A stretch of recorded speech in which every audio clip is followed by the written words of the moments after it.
ചർച്ചയിലേക്ക് വീണ്ടും ഷർഷാദിലേക്ക് തന്നെ. ഷർഷാദ്, ഈ കിങ്ഡം സെക്യൂരിറ്റി സർവീസ് എന്ന സ്ഥാപനത്തെക്കുറിച്ച് കേട്ടിട്ടുണ്ടോ? അതെ, ഉണ്ട്.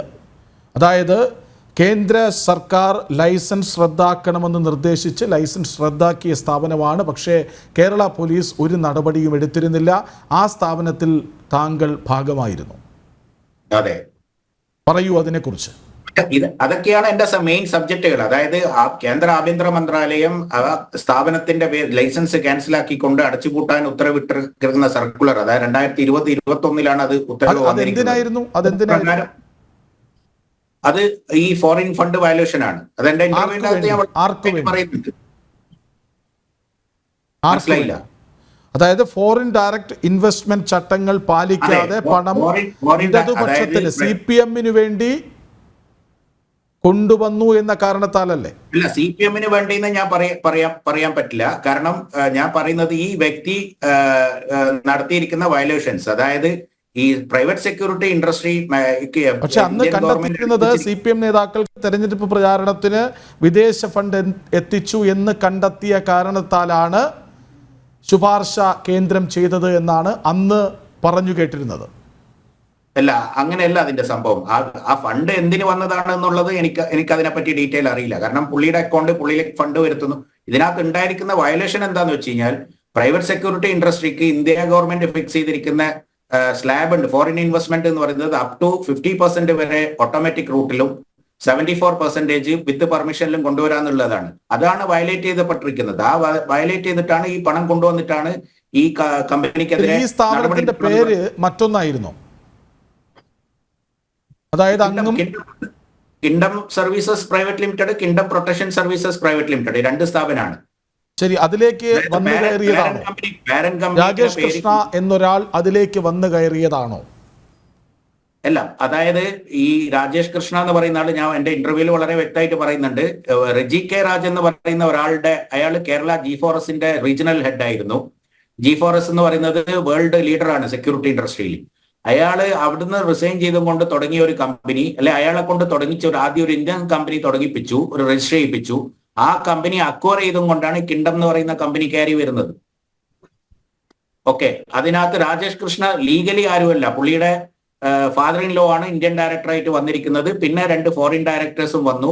അവര് ആ കമ്പനി ഇൻകോർപ്പറേറ്റ് ചെയ്തതിന് ശേഷമാണ് മനസ്സിലാവുന്നത് ഈ പ്രൈവറ്റ് സെക്യൂരിറ്റിക്ക് ഒരു ലൈസൻസ് പസാര ആക്ട് പ്രകാരം 2005 ഇന്ത്യ ഗവൺമെന്റ് നിശ്ചയിച്ച ഒരു ആക്ട് ഉണ്ട്, പസാര ആക്ട്. അത് പ്രകാരം ഒരു സർട്ടിഫിക്കറ്റ് വാങ്ങേണ്ടതുണ്ട്. ആ സർട്ടിഫിക്കറ്റ് കിട്ടണമെങ്കിൽ എല്ലാ ഡയറക്ടേഴ്സിന്റെയും ക്രെഡൻഷ്യൽസ് വെരിഫൈ ചെയ്യണം. ആ ക്രെഡൻഷ്യൽസ് വെരിഫൈ ചെയ്യണമെങ്കിൽ അതിനകത്ത് KYC വെരിഫിക്കേഷൻ നടത്തണം. അപ്പൊ ഫോറിൻ ഡയറക്ടേഴ്സ് ഉണ്ടാകുമ്പോൾ സ്വാഭാവികമായിട്ടും അവിടെ വരെ വെരിഫിക്കേഷൻ പോയിട്ട് വരേണ്ട അവസ്ഥയുണ്ട്. അപ്പൊ സമയം ഡിലേ ആവും. അതിന്റെ അടിസ്ഥാനത്തിൽ അവർ വീണ്ടും ഒരു കമ്പനി രജിസ്റ്റർ ചെയ്യുന്നു. ഈ റെജി കെ രാജനും ഈ രാജേഷിന്റെ ഭാര്യ പിതാവുമായ അച്യുതൻ നായരെയും വെച്ചുകൊണ്ട് kingdom protection services private limited എന്ന് പറഞ്ഞ ഒരു സ്ഥാപനം രജിസ്റ്റർ ചെയ്യുന്നു. ആ സ്ഥാപനത്തിന്റെ ഡയലൂഷൻ ആണ് നടത്തിയിരിക്കുന്നത്. ഡയലൂഷൻ നടത്തിയിട്ട് അതിലേക്കാണ് ഈ ഫണ്ടുകൾ മൊത്തം കൊണ്ടുവന്നിരിക്കുന്നത്. അത് റിസർവ് ബാങ്കിന്റെ ഒബ്ജക്ഷനിൽ വന്നു. ഇത്രയും ഫണ്ടുകൾ കയറി വന്നിട്ടുണ്ട്, ഇതെങ്ങനെയാണെന്ന് അന്വേഷിച്ചപ്പോൾ ഇവർക്ക് വ്യക്തമായ റിപ്പോർട്ട് കൊടുക്കാൻ പറ്റിയില്ല. അതിന്റെ അടിസ്ഥാനത്തിൽ റിസർവ് ബാങ്ക് സെക്യൂരിറ്റി ഇൻഡസ്ട്രിയുടെ പാരന്റ് ഡിപ്പാർട്ട്മെന്റ് ആയ MHAക്ക് റെക്കമെൻഡേഷൻ കൊടുത്തു. അതിന്റെ അടിസ്ഥാനത്തിൽ MHA ഈ ഇവരുടെ റിപ്ലൈ തൃപ്തിയല്ല എന്ന് പറഞ്ഞിട്ട് സ്റ്റേറ്റ് അതോറിറ്റീസിന് ക്യാൻസൽ ചെയ്യാനുള്ള ഓർഡർ ഇട്ടു. അതിന്റെ അടിസ്ഥാനത്തിൽ തമിഴ്നാട്ടിലെ ലൈസൻസ് ഉടനെ ക്യാൻസൽ ചെയ്യപ്പെട്ടു. Bangalore, Karnataka licence under process ആയിരുന്നു, അത് അവർ റിജക്ട് ചെയ്തു. പക്ഷെ ഇന്ന് വരെ കേരളത്തിലെ ലൈസൻസ് വാലിഡ് ആയിട്ട് അവിടെയാണ് പ്രശ്നം. ഞാൻ ഷർഷാദിലേക്ക് വരാം. ശ്രീജിത്ത് പണിക്കർ, അതായത് കേന്ദ്രം ഈ ലൈസൻസ് റദ്ദാക്കണമെന്ന് ശുപാർശ ചെയ്തിട്ടും കേരള പോലീസ് മാത്രം അനങ്ങിയില്ല. കുസാറ്റിൻ്റെ സെക്യൂരിറ്റി ചുമതല ഇതേ കമ്പനിക്ക് അതിനുശേഷം നൽകിയെന്നും പൊതുമരാമത്ത് മന്ത്രി കൊച്ചിയിലെ അവരുടെ ഓഫീസ് സന്ദർശിച്ചുവെന്നും വാർത്തകൾ ഉണ്ടായിരുന്നു. കാര്യങ്ങളുടെ പോക്ക് എങ്ങോട്ട്? ശ്രീകൃഷ്ണരാജ്, മലയാള സിനിമയുമായി ബന്ധപ്പെട്ട് വളരെ വലിയ വിവാദങ്ങൾ ഉണ്ടാകുന്നുണ്ട്. അതിൽ ഏറ്റവും പ്രധാനപ്പെട്ട 2 വിവാദങ്ങൾ എന്ന് പറയുന്നത് കള്ളപ്പണം വെളുപ്പിക്കാനായിട്ട് സിനിമ എന്നുള്ള ഒരു മീഡിയം ഉപയോഗിക്കുന്നു എന്നുള്ളതും, അതോടൊപ്പം തന്നെ മറ്റ് ചില സാമൂഹ്യ വിരുദ്ധ പ്രവണതകൾ, ലഹരി തുടങ്ങിയ കാര്യങ്ങളുമായി ബന്ധപ്പെട്ട് ഈ സിനിമാ മേഖല അതിൽ വളരെ വലിയ രീതിയിലുള്ള ഒരു വ്യാപ്തി അതിനുണ്ട് എന്ന രീതിയിലുമുള്ള വലിയ ആരോപണങ്ങളാണുള്ളത്. അപ്പൊ ഈ 2 പ്രധാനപ്പെട്ട ആരോപണങ്ങളിൽ പോലും അന്വേഷണം എന്ന് പറയുന്നത് പലപ്പോഴും മന്ദഗതിയിൽ നടക്കുന്നതാണ് നമ്മൾ കാണുന്നത്. ഇപ്പൊ ഉദാഹരണത്തിന് നമ്മൾ നോക്കിക്കഴിഞ്ഞാൽ കഴിഞ്ഞ ഒരു 10 വർഷ കാലയളവിൽ മലയാള സിനിമ ഇൻഡസ്ട്രിയിൽ നിന്ന് പുറത്തേക്ക് വന്നിരിക്കുന്ന വാർത്തകൾ നോക്കിക്കഴിഞ്ഞാൽ സിനിമാ മേഖലയുമായി ബന്ധപ്പെട്ട ആൾക്കാരാണെങ്കിലും അതല്ല രാഷ്ട്രീയക്കാരാണെങ്കിലും വളരെ ഗുരുതരമായിട്ടുള്ള ആരോപണമാണ് പറയുന്നത്. 2014 ആ ഒരു വർഷം മാത്രം മലയാള സിനിമാ മേഖലയിൽ നിന്ന് 100 കോടി രൂപയുടെ കള്ളപ്പണം വെളുപ്പിച്ചു എന്ന് ആരോപിച്ചത് അക്കാലത്ത് മന്ത്രി കൂടിയായിരുന്ന ശ്രീ രമേശ് ചെന്നിത്തലയാണ്. അദ്ദേഹം അത് ഉന്നയിക്കുന്നത് 2017 ഈ കഴിഞ്ഞ വർഷം 2023 മുൻ മന്ത്രിയായിട്ടുള്ള ശ്രീ ജി സുധാകരൻ കള്ളപ്പണം ചെലവഴിക്കുന്നതിന് വേണ്ടിയിട്ടാണ് പലരും സിനിമാ രംഗത്തേക്ക് കടന്നു വരുന്നത് എന്ന് പരസ്യമായിട്ട് ഒരു പ്രസംഗത്തിൽ പറഞ്ഞത്. ഈ രണ്ടാൾക്കാരും പറയുന്നത് ഈ പണത്തിന്റെ ഉറവിടം ആർക്കും അറിയില്ല എന്നാണ്. അപ്പൊ അങ്ങനെ ഒരു ചോദ്യം വന്നു കഴിഞ്ഞാൽ സ്വാഭാവികമായിട്ടും ഈ ഉറവിടം എവിടെയാണ്, എന്താണ് എന്നതുമായി ബന്ധപ്പെട്ട് വളരെ കൃത്യമായ രീതിയിലുള്ള അന്വേഷണം ഉണ്ടാകണം. അപ്പൊ അന്വേഷണം ഉണ്ടാവുക എന്ന് പറയുന്നത് സംസ്ഥാന സർക്കാരിന്റെ ഭാഗത്തു നിന്നുണ്ടാകാം, അതേപോലെ തന്നെ കേന്ദ്ര സർക്കാരിന്റെ വിവിധ ഏജൻസികളുടെ ഭാഗമായിട്ടുണ്ടാകാം. ഇപ്പൊ ആദായ നികുതി വകുപ്പിന്റെ ഭാഗമായിട്ട് വളരെ വലിയ രീതിയിലുള്ള വ്യാപകമായിട്ടുള്ള റെയ്ഡ് പല നിർമ്മാതാക്കളെ കേന്ദ്രീകരിച്ച് നടക്കുന്നതിനെ പറ്റിയിട്ടുള്ള വാർത്തകൾ നമ്മൾ കേട്ടിട്ടുള്ളതാണ്. ഏതാണ്ട് ഒരു 4 വർഷം മുമ്പ് സംസ്ഥാനത്തിന്റെ സ്പെഷ്യൽ ബ്രാഞ്ച് നിർമ്മാതാക്കളുടെ സംഘടനയ്ക്ക് ഒരു കത്തയച്ചിട്ടുണ്ട്. ആ കത്തിൽ പറയുന്നത് തന്നെ 2019 ജനുവരി 1 മുതൽ മലയാള സിനിമകളിൽ ഇവർ ഓരോരുത്തരും പ്രൊഡ്യൂസ് ചെയ്തിരിക്കുന്ന സിനിമകളുടെ ചെലവ് സംബന്ധിയായിട്ടുള്ള വിവരങ്ങൾ എന്തൊക്കെയാണോ ആ വിവരങ്ങൾ വളരെ കൃത്യമായിട്ട് സൂചിപ്പിക്കണം എന്ന് പറഞ്ഞിട്ട് സ്പെഷ്യൽ ബ്രാഞ്ച് ഒരു കത്തയച്ചതായിട്ട് മാധ്യമങ്ങൾ റിപ്പോർട്ട് ചെയ്തിരുന്നു. പക്ഷെ പിന്നീട് അതിലെന്താണ് സംഭവിച്ചത് എന്നതിനെ പറ്റി നമുക്ക് ആർക്കും അറിയില്ല. ഇപ്പൊ ഈ അടുത്ത കാലത്ത് തന്നെ നമ്മൾ കേട്ടു, നടനും നിർമ്മാതാവും കൂടിയായിട്ടുള്ള ഒരു മലയാള സിനിമയിലെ ഒരു പ്രധാനപ്പെട്ടയാൾ അദ്ദേഹം ഏതാണ്ട് 25 കോടി രൂപയോ മറ്റോ പെനാൽറ്റി ആയിട്ട് അടച്ച് അദ്ദേഹത്തിനെതിരെ ഉണ്ടായിരുന്ന ചില കേസുകളിൽ നിന്ന് രക്ഷപ്പെടുന്നു എന്ന രീതിയിലത്തേക്കൊക്കെ നമ്മൾ കേൾക്കുന്നുണ്ട്. കുറെ അധികം ആൾക്കാർ, ഏതാണ്ട് 4-5 മറ്റ് പ്രൊഡ്യൂസേഴ്സ് ചോദ്യം ചെയ്യപ്പെടുന്നു. ഇതിന് ശേഷം പിന്നീട് എന്താണ് സംഭവിച്ചിരിക്കുന്നത് എന്നതിനെ പറ്റി നമുക്ക് കൃത്യമായ രീതിയിലുള്ള ഇൻഫർമേഷൻ ഇല്ല. അപ്പൊ അങ്ങനെ നോക്കിക്കഴിഞ്ഞാൽ സംസ്ഥാന സർക്കാരിന്റെ സ്പെഷ്യൽ ബ്രാഞ്ച് അന്വേഷിച്ചിരിക്കുന്ന വിഷയത്തിൽ പോലും പിന്നീട് എന്താണ് സംഭവിച്ചത് എന്നതിനെ പറ്റി അറിയില്ല എന്ന് പറയുമ്പോൾ നമ്മൾ ഈ പറയുന്ന പോലെ പണത്തിന് മേൽ പരുതും പറക്കില്ല എന്ന് പറയുന്നത് പോലെ ഇവരുടെയൊക്കെ തന്നെ സ്വാധീന ശക്തി എത്രമേൽ പ്രബലമാണ് എന്നുള്ളത് വ്യക്തമാണ്. മന്ത്രിമാരായിരുന്ന 2 ആൾക്കാർക്ക് ആ സമയത്ത്, അവർ മന്ത്രിമാരായിരുന്ന സമയത്ത് ഇതുമായി ബന്ധപ്പെട്ട് പ്രത്യേകിച്ച് എന്തെങ്കിലും രീതിയിലുള്ള നടപടിയെടുക്കാനായിട്ട് സാധിച്ചിട്ടില്ല എന്നുള്ളതും പിന്നീട് ഈ മന്ത്രിസ്ഥാനമൊന്നും ഇല്ലാതായതിനു ശേഷം അവരിത് ആരോപണമായിട്ട് പറയുന്നു എന്നതും കൊണ്ട് തന്നെ അത് എത്രത്തോളം ഗുരുതരമാണ് എന്നും അവരുടെ നിയന്ത്രണത്തിനും ഒരുപക്ഷെ അതീതമാണ് എന്നുള്ളതും വ്യക്തമാണ്. അപ്പൊ ഇവർക്കെല്ലാം തന്നെ ഭരണത്തിലുള്ള സ്വാധീനം കൊണ്ടാവാം ഒരുപക്ഷെ താങ്കൾ ഈ പറഞ്ഞതുപോലെയുള്ള പല ഏജൻസികളുമായി ബന്ധപ്പെട്ട അന്വേഷണങ്ങൾ എങ്ങും എത്താതെ പോകുന്നത്. അതല്ല എങ്കിൽ ഇവിടെ ലഹരിയുമായി ബന്ധപ്പെട്ട് വളരെ വലിയ രീതിയിലുള്ള അന്വേഷണവും കാര്യങ്ങളും ഒക്കെ വരുന്നു, അത് എങ്ങും എത്താതെ പോകുന്നു. അതേപോലെ തന്നെ ഇവിടെ കള്ളപ്പണം വെളുപ്പിക്കുന്നതിന് വേണ്ടിയിട്ടും ബെനാമി പ്രൊഡ്യൂസേഴ്സ് ആണ് ഇവിടെ കൂടുതലായിട്ടുള്ളത് എന്ന് പറഞ്ഞുകൊണ്ടുള്ള ആരോപണങ്ങൾ ഉണ്ടാകുന്നു. അതേപോലെ തന്നെ പല പ്രൊഡ്യൂസർമാരും അവർ 1-2 സിനിമകളൊക്കെ എടുത്തതിന് ശേഷം ആ സിനിമകളെല്ലാം സാമ്പത്തികമായി പരാജയമായതിനു ശേഷവും വലിയ ബജറ്റ് സിനിമകൾ വീണ്ടും അവർ പ്രൊഡ്യൂസ് ചെയ്യുന്നു. അപ്പൊ ആ രീതിയിലുള്ള സാമ്പത്തിക സ്ഥിതി അതർവൈസ് ഉള്ള ആൾക്കാരാണോ ഇവർ എന്ന രീതിയിലത്തേക്കുള്ള ഒരുപാട് കാര്യങ്ങളുണ്ട്. ഈ കാര്യങ്ങളൊന്നും തന്നെ പിന്നീട് ഒരു തുടരന്വേഷണത്തിന്റെ ഭാഗമായിട്ട് വരുന്നില്ല. ഇൻഡസ്ട്രിയിലുള്ള ആരെങ്കിലും ഇതിന്റെ ഭാഗമായിട്ട് ഏതെങ്കിലും ഒരു കേസിലൊക്കെ പെട്ടുപോകുന്നതായിട്ടൊന്നും തന്നെ നമ്മൾ കാണുന്നില്ല. ഈ ചില വാർത്തകളൊക്കെ തന്നെ ഇങ്ങനെ മാധ്യമങ്ങൾ പറയുന്നു എന്നതിനപ്പുറത്തേക്ക് ഇതൊന്നും തന്നെ ഒരു കൺക്ലൂഷനിലേക്ക്, ഒരു ക്ലോഷറിലേക്ക് എത്തുന്നില്ല എന്നുള്ളതാണ് ഏറ്റവും പ്രധാനപ്പെട്ട കാര്യം. നമ്മളിപ്പോൾ ചില വാർത്തകൾ, ഇപ്പൊ ഉദാഹരണത്തിന് എനിക്ക് തോന്നുന്നു 2 കൊല്ലമല്ല, കഴിഞ്ഞ വർഷം ആദ്യം മറ്റോ ആണ് ഈ ആദായ നികുതി റെയ്ഡിന്റെ ഭാഗമായിട്ട് 225 കോടി രൂപ പിടിച്ചെടുത്തു എന്ന രീതിയിലുള്ള ഒരു കേസ് ഉണ്ടായിരുന്നു. ഈ സിനിമാ മേഖലയുമായി ബന്ധപ്പെട്ട എല്ലാ തലങ്ങളിലും ഇതുണ്ട്. ഇപ്പൊ ഉദാഹരണത്തിന് ഓവർസീസ് വിതരണത്തിന്റെ ഭാഗമായിട്ട് വിദേശത്ത് നിന്നുള്ള കള്ളപ്പണ ഇടപാട് എന്ന രീതിയിലേക്ക് കേൾക്കുന്നു.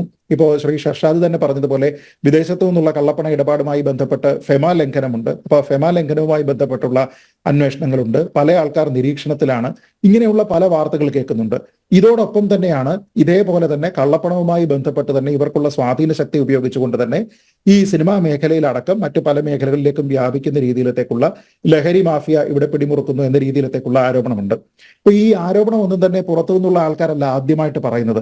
ഇപ്പോ നമ്മൾ നോക്കിക്കഴിഞ്ഞാൽ ഈ സിനിമാ മേഖലയിലെ കള്ളപ്പണവുമായി ബന്ധപ്പെട്ടിട്ടൊക്കെ തന്നെ ഈ പ്രൊഡ്യൂസേഴ്സ് അസോസിയേഷന്റെ ഭാഗമായിട്ടുള്ള കേരളത്തിലെ തന്നെ ഏറ്റവും പ്രധാനപ്പെട്ട പ്രൊഡ്യൂസർമാരിൽ ഒരാളായിട്ടുള്ള സിയാദ് കോക്കർ, അദ്ദേഹം തന്നെ ഏതാണ്ട് 3-4 വർഷം മുമ്പ് തന്നെ പറഞ്ഞിട്ടുള്ളതാണ്, നമ്മുടെ നാട്ടിലുള്ള മലയാള സിനിമയുടെ ഭാഗമായിട്ടുള്ള കള്ളപ്പണ ഇടപാടുകളെ കുറിച്ച് സമഗ്രമായിട്ടുള്ള അന്വേഷണം ഉണ്ടാകണം. കാരണം ഈ ആരോപണം ഉണ്ടാകുന്ന സമയത്ത് ഇതിൽ ആരൊക്കെയാണ് ഉൾപ്പെട്ടിരിക്കുന്നത് എന്നതുമായി ബന്ധപ്പെട്ട് ഒരു തെളിവും പുറത്തു വരാത്തത് കൊണ്ട് സിനിമയിലെ പ്രൊഡ്യൂസർമാർ എല്ലാവരും തന്നെ സംശയത്തിന്റെ നിഴലായി മാറുന്ന ഒരു സാഹചര്യമുണ്ട്. അപ്പൊ അതുകൊണ്ട് ആ സാഹചര്യം ഒഴിവാക്കുന്നതിന് വേണ്ടി വളരെ കൃത്യമായിട്ടുള്ള അന്വേഷണം ഉണ്ടാകണമെന്ന് പറയുന്നു. അപ്പോ ചുരുക്കി പറഞ്ഞാൽ പൊതുജനത്തിന്റെ ഭാഗമായിട്ടോ രാഷ്ട്രീയക്കാരുടെ ഭാഗമായിട്ടോ സിനിമ ഇൻഡസ്ട്രിയുടെ ഭാഗമായിട്ടോ പ്രൊഡ്യൂസേഴ്സിന്റെ ഭാഗമായിട്ടോ ഒക്കെ തന്നെ ഇത്തരത്തിലുള്ള ആരോപണങ്ങൾ ഉണ്ടാകുന്നു, അതിനുശേഷം ഇത്തരത്തിലുള്ള ഡിമാൻഡുകൾ ഉണ്ടാകുന്നു. പക്ഷെ ഇതൊന്നും തന്നെ അന്വേഷണത്തിന്റെ ഭാഗമായിട്ട് പോകുന്നില്ല. ഇപ്പോ ശ്രീ കൃഷ്ണരാജ് തന്നെ ഓർക്കുന്നുണ്ടാകും, കഴിഞ്ഞ വർഷമോ മറ്റോ ആണ് നടൻ ശ്രീ ടിനി ടോം പറഞ്ഞിരുന്ന ഒരു പ്രസ്താവന. അത് അന്ന് കുറച്ച് വിവാദമായതാണ്. എന്താണ്, ലഹരി ഉപയോഗം കാരണം പല്ല് പൊടിഞ്ഞു പോയിരിക്കുന്ന ഒരു നടനെ തനിക്കറിയാം എന്ന രീതിയിലത്തേക്ക് അദ്ദേഹത്തിന്റെ ഒരു പ്രസ്താവന ഉണ്ടായിരുന്നു. പക്ഷെ അതുമായി ബന്ധപ്പെട്ട് പിന്നീട് ഏതെങ്കിലും രീതിയിലുള്ള അന്വേഷണം ഇവിടെ ഉണ്ടാകുന്നുണ്ടോ? വിദേശത്തു നിന്ന് വരുന്ന കള്ളപ്പണം എങ്ങനെയാണ് ഒരു സിനിമയുടെ ഏതൊക്കെ മേഖലകളിലാണ് അത് ഉപയോഗിക്കപ്പെടുന്നത് എന്നുള്ളതും അതിൽ നിന്നുള്ള ലാഭം എങ്ങനെയാണ് കൺവേർട്ട് ചെയ്യുന്നത് എന്നുള്ളതും പടം പരാജയപ്പെട്ടതിന് ശേഷം പ്രൊഡ്യൂസർമാർ പിന്നെയും എങ്ങനെയാണ് തുടർന്ന് പടങ്ങൾ പ്രൊഡ്യൂസ് ചെയ്യുന്നത് എന്നതിനെപ്പറ്റി ഇവിടെ അന്വേഷണം ഉണ്ടായിട്ടുണ്ടോ? അപ്പൊ ഇതിനെപ്പറ്റി അന്വേഷിക്കുന്ന സമയത്ത് തന്നെ നമ്മൾ ഈ ഇപ്പം പുഴു പോലെയുള്ള സബ്ജക്റ്റുകളെ പറ്റി പറയുമ്പോൾ തന്നെ അന്ന് മാധ്യമങ്ങളിൽ എനിക്ക് തോന്നുന്നു കേരള കൗമുദി അടക്കം അന്ന് റിപ്പോർട്ട് ചെയ്തിരുന്നതിൽ ഉണ്ടായിരുന്ന ഒരു പ്രധാനപ്പെട്ട കാര്യം എന്ന് പറയുന്നത്, കേരള കൗമുദിയാണോ മനോരമയാണോ എന്ന് എനിക്ക് ഓർമ്മയില്ല, പ്രൊപ്പഗണ്ട സിനിമകൾക്ക് വേണ്ടിയിട്ടാണോ ഈ പണം വരുന്നത് എന്ന രീതിയിലുള്ള കാര്യം കൂടി അന്വേഷിക്കുന്നുണ്ട് എന്ന് പറയുന്നുണ്ടായിരുന്നു. പക്ഷെ ഈ അന്വേഷണം പിന്നീടുള്ള അടുത്ത ഒരു ഘട്ടത്തിലേക്ക് പ്രോഗ്രസ് ചെയ്യുന്നതായിട്ട് നമ്മൾ കാണുന്നില്ല. ഇവരിൽ ആരെയെങ്കിലും നിയമത്തിന്റെ ഭാഗമായിട്ട് ഏതെങ്കിലും ഒരു നടപടിക്ക് വിധേയരാക്കുന്നതായിട്ട് നമ്മൾ കാണുന്നില്ല. എന്ന് വെച്ചാൽ ഇവരെല്ലാവരും തന്നെ വളരെയധികം സ്വാധീന ശക്തിയുള്ള ആൾക്കാരാണ് എന്നും ഈ കള്ളപ്പണത്തിന്റെ ബെനിഫിഷ്യറീസ് ആയിട്ടുള്ള പല രാഷ്ട്രീയക്കാരും ഒക്കെ ഒരുപക്ഷെ ഉണ്ടായിരിക്കുന്നു എന്നുമാണ് നമ്മൾ മനസ്സിലാക്കേണ്ടത് എന്നുള്ളതാണ് എനിക്കിതിൽ നിന്ന് തോന്നുന്നത്. ശ്രീകൃഷ്ണൻ, ഷർഷാദുമായി കൂടുതൽ ചോദ്യങ്ങൾ ചോദിക്കാനുണ്ടായിരുന്നു. പക്ഷേ ഷർഷാദ് ബോധപൂർവം പോയതാണോ തിരിച്ചു വരുമോ എന്നറിയില്ല. ഏതായാലും ഇപ്പോൾ സാങ്കേതിക തടസ്സം നേരിടുന്നുണ്ട്. ശ്രീ ആർ വി ബാബു, ഈ റത്തീനയുടെ സിനിമ ആദ്യം പ്ലാൻ ചെയ്തതായിരുന്നില്ല നടന്നത്, അത് ഷർഷാദ് തന്നെ പറയുന്നുണ്ട്. മറ്റൊരു സിനിമ വന്നു, അതാണ് പുഴു. എത്രയും പെട്ടെന്ന് മമ്മൂട്ടിയെ വെച്ചൊരു സിനിമ എടുക്കാം എന്ന തീരുമാനത്തിലേക്ക് എത്തുന്നു. ആ സിനിമ വരുമ്പോഴേക്കും പഴയ പ്രൊഡ്യൂസർ പിന്മാറുന്നു. പിന്നീട് ഉജാല കുടുംബത്തിലെ ഒരാൾ സംവിധാനം ചെയ്യാൻ വരുന്നു. അയാൾ തൃപ്തനായി അത് തുടർന്നു കൊണ്ടുപോകവേ ഈ രാജേഷ് കൃഷ്ണ ഇവരുമായുള്ള ബന്ധം വെച്ച് ഈ സിനിമയിൽ പങ്കാളിയാകണം, നിർമ്മാണത്തിൽ പങ്കാളിയാകണമെന്ന് ആവശ്യപ്പെടുന്നു. അപ്പോൾ അർജുൻ രവീന്ദ്രൻ പറയുന്നു, തൽക്കാലത്തേക്ക് വേണ്ട, എൻ്റെ ഫാമിലിയുടെ സപ്പോർട്ട് എനിക്കുണ്ട്, അതുകൊണ്ട് ഈ സിനിമ ചെയ്തു തീർക്കാം എന്ന ആത്മവിശ്വാസം എനിക്കുണ്ട് എന്ന് അദ്ദേഹം പറഞ്ഞു. പക്ഷേ ഇയാൾ പിന്മാറിയതോടെ, അതായത് ഈ ആവശ്യം കടുപ്പിച്ചതോടെ ഈ അർജുൻ രവീന്ദ്രൻ എന്നയാൾ പിന്മാറുന്നു. പിന്നീട് മമ്മൂട്ടിയുടെ സെക്രട്ടറി എസ് ജോർജ് ആണ് പ്രൊഡ്യൂസറുടെ പേരിൽ ആ ചിത്രത്തിൻ്റെ താഴെ കാണപ്പെടുന്നത്. പക്ഷേ ഷർഷാദ് തന്നെ പറയുന്നതനുസരിച്ച് ബിനാമി ലണ്ടൻ വ്യവസായിയും ഇടനിലക്കാരനുമായ ഷർഷാദിൻ്റെയും കുടുംബത്തിൻ്റെയും ഇടയിലേക്ക് വന്ന് കയറിയ രാജേഷ് കൃഷ്ണ എന്നയാളാണ് പണം മുടക്കിയത് എന്ന് പറയുന്നു. അതായത് ഈ രാജേഷ് കൃഷ്ണയ്ക്ക് ഈ കുടുംബത്തെ അല്ലെങ്കിൽ ഷർഷാദിനെ വേദനിപ്പിക്കാൻ, ഷർഷാദിൻ്റെ കുടുംബജീവിതം തകർക്കാൻ, അയാൾക്ക് മേൽക്കോയ്മയുണ്ടായിരുന്ന ഇടത്തേക്ക് കയറി വന്ന് അതൊക്കെ പിടിച്ചെടുക്കാൻ കെൽപ്പുണ്ടാകണമെങ്കിൽ പിന്നിൽ നിർബന്ധമായും ഒരു രാഷ്ട്രീയ ബന്ധുത്വം ഉണ്ടാവില്ലേ?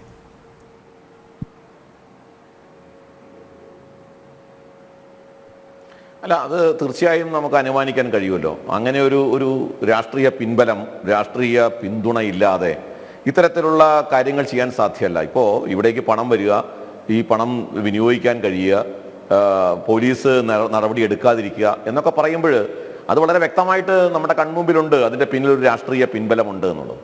ഇവിടെ ഇപ്പോൾ ഇതിനിടയ്ക്ക് ഗോവിന്ദൻ മാഷിൻ്റെ മകൻ്റെ പേരും നമ്മൾ കേട്ടു, ശ്യാമിൻ്റെ പേരും ഒക്കെ ഇതിനുമായിട്ട് ബന്ധപ്പെട്ട് കേട്ടു.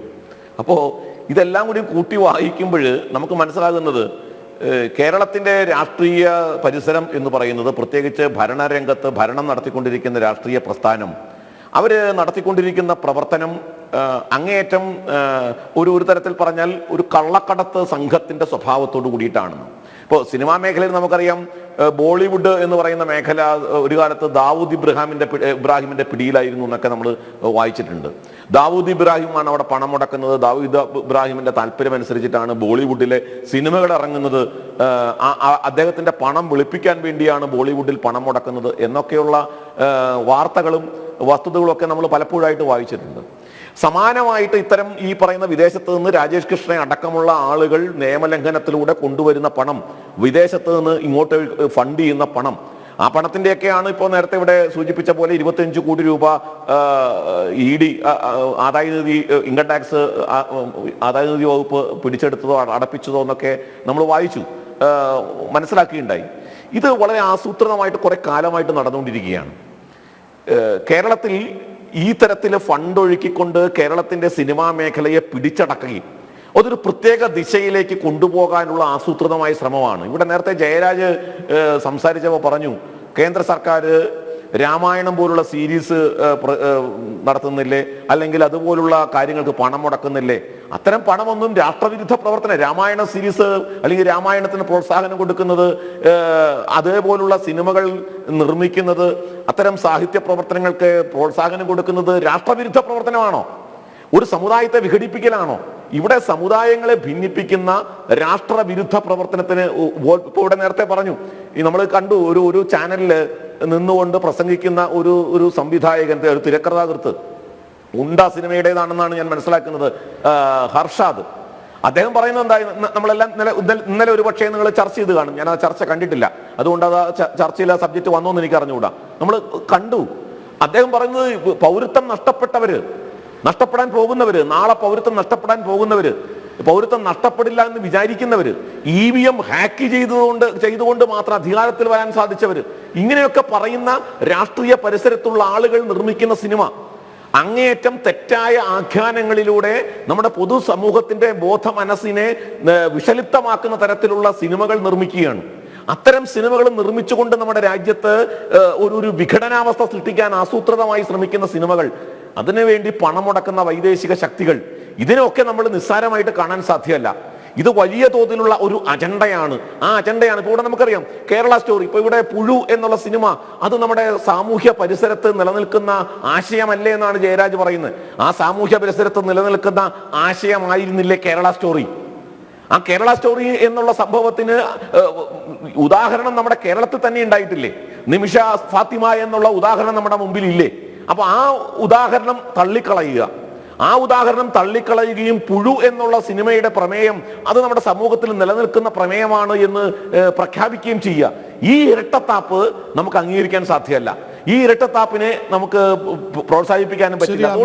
ഇത് ആസൂത്രിതമായ ഒരു ശ്രമമാണ്. ഈ ചോദ്യങ്ങൾക്ക് ഉത്തരം പ്രവർത്തിക്കുന്ന ശക്തി ഡോക്ടർ ബി ജയരാജ് പറയേണ്ടതുണ്ട്. പക്ഷെ അതിനു മുൻപ് വീണ്ടും ഷർഷാദിലേക്ക്. ഷർഷാദ്, നിങ്ങളുടെ ഒരു പ്രൊഡക്ഷൻ കമ്പനിയാണെന്ന് ഞാൻ മനസ്സിലാക്കുന്നു. അതുമായി രാജേഷ് കൃഷ്ണയ്ക്ക് ബന്ധമുണ്ടായിരുന്നുവെന്നും അതിൽ കൂടുതൽ ശതമാനം തൻ്റേതായി വേണമെന്നും അതിന് കാരണം എന്തെന്ന് ചോദിച്ചപ്പോൾ രാഷ്ട്രീയക്കാരുടെ പണം കൊണ്ടുവരാൻ എനിക്കാകണം കൂടുതൽ ഷെയർ ഉണ്ടാകേണ്ടതെന്ന് നിങ്ങളെ ബോധ്യപ്പെടുത്തിയെന്നുമൊക്കെയാണ് ഞാൻ മനസ്സിലാക്കുന്നത്. അത് ശരിയാണോ? അതെ, കാരണം അദ്ദേഹം ഇൻവെസ്റ്ററായിട്ട് ഒരു ഫണ്ട് അതിലേക്ക് കൊണ്ടുവരാൻ വേണ്ടി ഒരു അഡീഷണൽ ഡയറക്ടറായിട്ട് വന്ന അദ്ദേഹം അഡീഷണൽ ഡയറക്ടറായി കമ്പനിയുടെ അകത്ത് കയറിയതിന്റെ ശേഷമാണ് ഞങ്ങൾ പോലും അറിയാതെ, ഞങ്ങൾ ഓഡിറ്റർക്ക് ആർക്കും CC വെക്കാതെ പുള്ളി ഒരു മെയിൽ അയക്കുന്നത്, ഈ കമ്പനിയുടെ മെജോറിറ്റി ഷെയർ ആയ നോട്ട് ലെസ് ദാൻ 74% എന്റെ പേരിലേക്ക് ഉടനെ മാറ്റണമെന്നും പറഞ്ഞിട്ട് ഒരു മെയിൽ പോയി. ഇത് കണ്ടപ്പം എന്റെ ചാർട്ടേഡ് അക്കൗണ്ടന്റ് എന്നെ വിളിച്ച് ചോദിക്കും, ഇദ്ദേഹം ആരാണ്, നിനക്ക് ഇപ്പൊ ഇങ്ങനെ ഒരാളെ കിട്ടിയത് എവിടുന്നാണ്, എന്താണ് ഇയാൾ ഈ മെയിലിൽ ഉദ്ദേശിച്ചിരിക്കുന്നത് എന്നുള്ളത്. അപ്പൊ അവിടുന്നാണ് നമ്മൾ ആ ഡിസ്പ്യൂട്ടുകളും കാര്യങ്ങളും. അപ്പൊ നമ്മൾ ചോദിച്ചപ്പോ പറയൂല്ല, എനിക്കത് ഭൂരിപക്ഷം എന്റെ പേരിലില്ലെങ്കിൽ എന്നെ വിശ്വസിച്ചിട്ടിടുന്ന രാഷ്ട്രീയക്കാരുടെ ഒക്കെ പണങ്ങളാണ്. അല്ല, അങ്ങനെ ചില രാഷ്ട്രീയ നേതാക്കളുടെ പേര് പരാമർശിച്ചിരുന്നു. സ്വാഭാവികമായും രാഷ്ട്രീയക്കാരുടെ പണം വരാനുണ്ട്, അതെന്റെ പേരിൽ മുന്നിൽ കണ്ടാലേ വരുള്ളൂ എന്ന് ഒരാൾ പറയണമെങ്കിൽ ആ രാഷ്ട്രീയക്കാർ ആരൊക്കെ എന്ന് ബോധ്യപ്പെടുത്തേണ്ടതുണ്ടല്ലോ. പുള്ളി പലപ്പോഴും പറയുമ്പോൾ പറഞ്ഞിരിക്കുന്നത്, പുള്ളി വളരെ ഓപ്പൺ ആയിട്ട് പറഞ്ഞ കാര്യങ്ങളാണ്, 2-3 പേരുടെ കാര്യങ്ങളാണ്. ഒന്ന് നമ്മുടെ തോമസ് ഐസക് സാറ്, പിന്നെ ഇതൊന്നും നമുക്ക് ഇതിന്റെ സത്യം അറിയില്ല, തോമസ് ഐസക് സാറ്, പിന്നെ P ശ്രീരാമകൃഷ്ണൻ, P ശശി, ഇങ്ങനെയുള്ള 3 പേരാണ് റെഗുലറായിട്ട് ഇവർ എടുത്തു പറയുന്നത്. ശ്യാംജിത്ത് എന്നൊരു പേര് കേട്ടിരുന്നോ? എന്തോ ശ്യാംജിത്ത് എന്നൊരു പേര്? അതെ, അത് അഫ്കോഴ്സ് മാഷിന്റെ മകൻ. പക്ഷെ ശ്യാംജിത്തിന്റെ പണമല്ല, ശ്യാംജിത്തിന് ഈ വരുന്ന പണങ്ങൾ വെച്ചിട്ട് അവന് പടം ചെയ്യാനുള്ള വഴികൾ ഒരുക്കി കൊടുക്കുമെന്നാണ് കേട്ടത്. പണങ്ങൾ ഇൻവെസ്റ്റ് ചെയ്യുന്നത് ഇവരെ ഈ പറഞ്ഞ 3 ആൾക്കാരുടെ റൂട്ടിലാണ് എന്നുള്ളതാണ് പുള്ളി നമ്മുടെ അടുത്ത് കമ്മ്യൂണിക്കേറ്റ് ചെയ്തിരിക്കുന്ന വിവരം. ഈ രാജേഷ് അതിന്റെ സത്യാവസ്ഥ എത്രത്തോളം ഉണ്ട് എന്നുള്ളത് നമുക്കറിയില്ല. കാരണം ഇപ്പൊ നമ്മളൊരാളെ പരിചയപ്പെടുന്നു, അദ്ദേഹം ഇത്രയും വലിയ CPM-ൽ കോണ്ടാക്ട് ഉള്ള ആള്, CPM-ന്റെ പാർട്ടി അന്ന് അദ്ദേഹം പാർട്ടി സെക്രട്ടറി അല്ല, അത്രയും വലിയൊരു സമ്പന്നതായ നേതാവിന്റെ മകനാണ് പരിചയപ്പെടുത്തുന്നത്. അപ്പൊ അവർക്ക് ഇത്രയും അധികം ആൾക്കാരായിട്ട് കോണ്ടാക്ട്സ് ഉണ്ട്. അതിന്റെ പല എവിഡൻസുകളും അവർ പുള്ളിക്കാരൻ എനിക്ക് കാണിച്ചു തന്നിട്ടുണ്ട്. അപ്പൊ അതിന്റെ അടിസ്ഥാനത്തിൽ പുള്ളി പറയുമ്പോൾ നമ്മൾ വിശ്വസിക്കുക എന്നുള്ളത് സ്വാഭാവികമാണല്ലോ. ശരി ഷർഷാദ്, ഈ പണ്ട് മുതൽക്കേ എല്ലാ മതവിശ്വാസികളുമായും സൗഹൃദം പുലർത്തിയിരുന്നുവെന്നും എല്ലാവർക്കും ഒപ്പമിരുന്ന് ഭക്ഷണം കഴിച്ചിരുന്നുവെന്നും എല്ലാ മതവിഭാഗക്കാരെയും വീട്ടിലേക്ക് കൂട്ടിയിരുന്നു എന്നൊക്കെ പറഞ്ഞു കേട്ടിട്ടുണ്ട്. ഒരുപക്ഷെ ഉള്ളിലെ ഒരു മതേതരവാദിത്വമാണോ പുഴു എന്ന സിനിമ വേണ്ട, നമുക്കത് ചെയ്യേണ്ടതില്ല എന്ന് ഭാര്യയോട് പറയാൻ കാരണമായത്?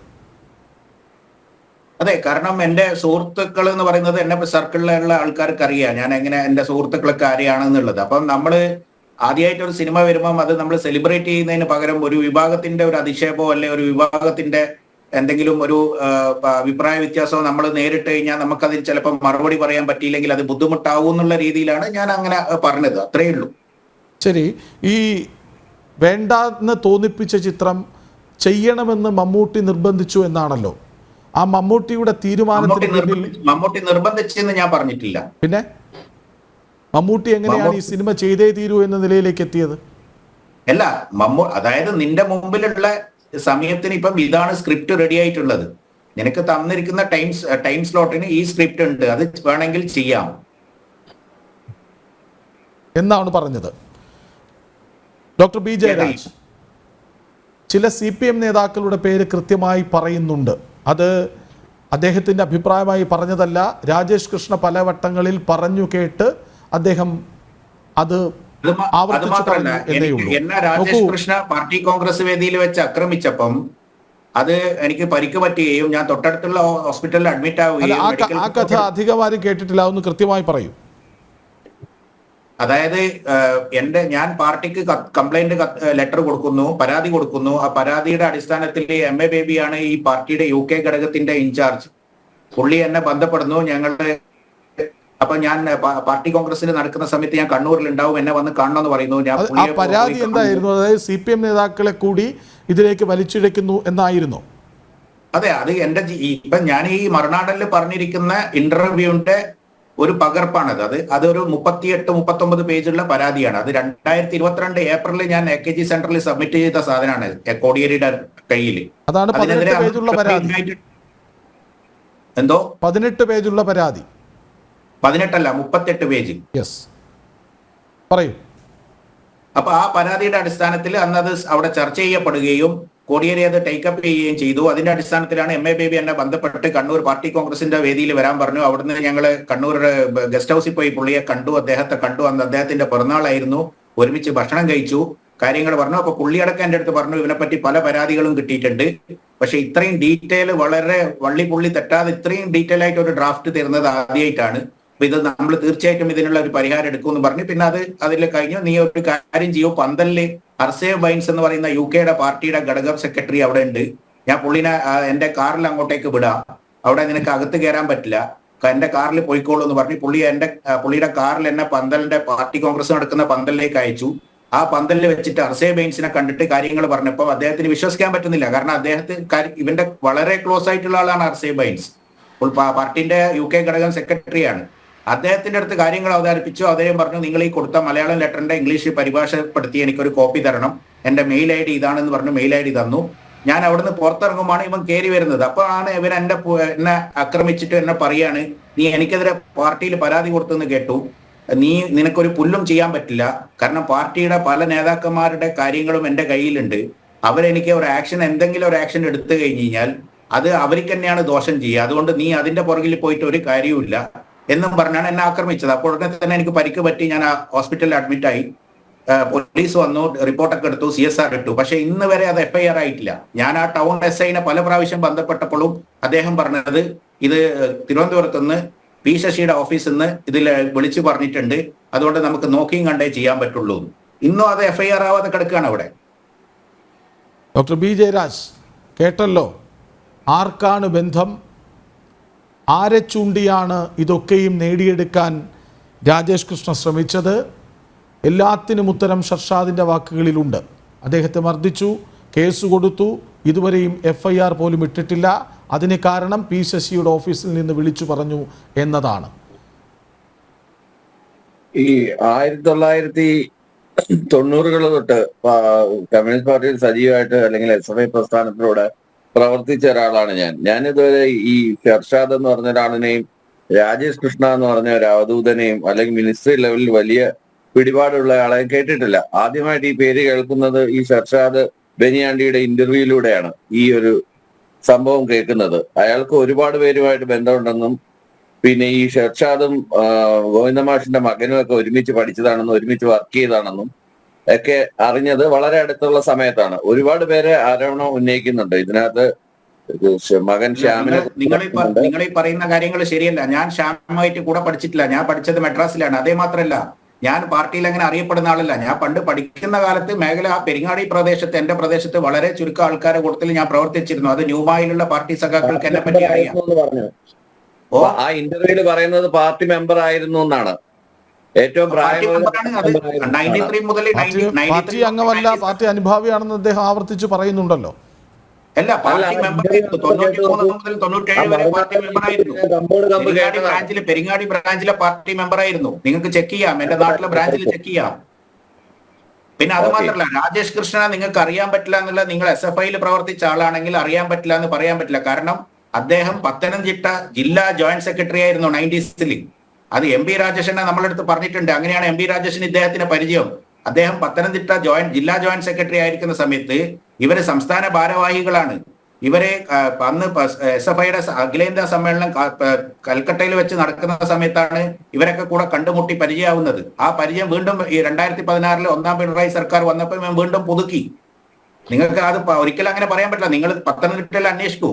പത്തനംതിട്ടയിൽ ഒരു ജില്ലാ സെക്രട്ടേറിയറ്റ് മെമ്പർ ഉണ്ട്, സനൽകുമാർ. അദ്ദേഹത്തിന് അറിയാം ഫുൾ.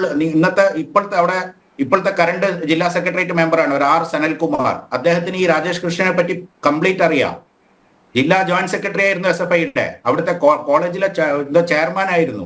ഡോക്ടർ BJ രാജ് പറയൂ. എന്തായാലും അപ്പോൾ അങ്ങനെയാണ്. ഇപ്പൊ ജില്ലാ ജോയിന്റ് സെക്രട്ടറി ആയിരുന്നു എന്നൊക്കെ പറയുന്നു. അതെനിക്ക് അന്വേഷിക്കേണ്ടിയിരിക്കുന്നു. അതെന്തായാലും അവിടെ നിൽക്കട്ടെ. ഇങ്ങനെ ഒരുപിടി ആരോപണങ്ങളാണ് ഈ സിനിമാ നിർമ്മാണമായിട്ട് ബന്ധപ്പെട്ട് അദ്ദേഹത്തിന്റെ വൈഫായിട്ട് അദ്ദേഹത്തിന്റെ കുടുംബം തകർക്കുകയൊക്കെ ചെയ്തിട്ടുള്ള ഈ ടീൻറ്റഡ് ആയിട്ടുള്ള ഈ വ്യക്തി, അല്ലെങ്കിൽ ഈ ഷെയ്ഡി ക്യാരക്ടർ ആയിട്ടുള്ള ഒരു വ്യക്തിയെ കുറിച്ച് നമുക്ക് വെളിവാവുന്നത്.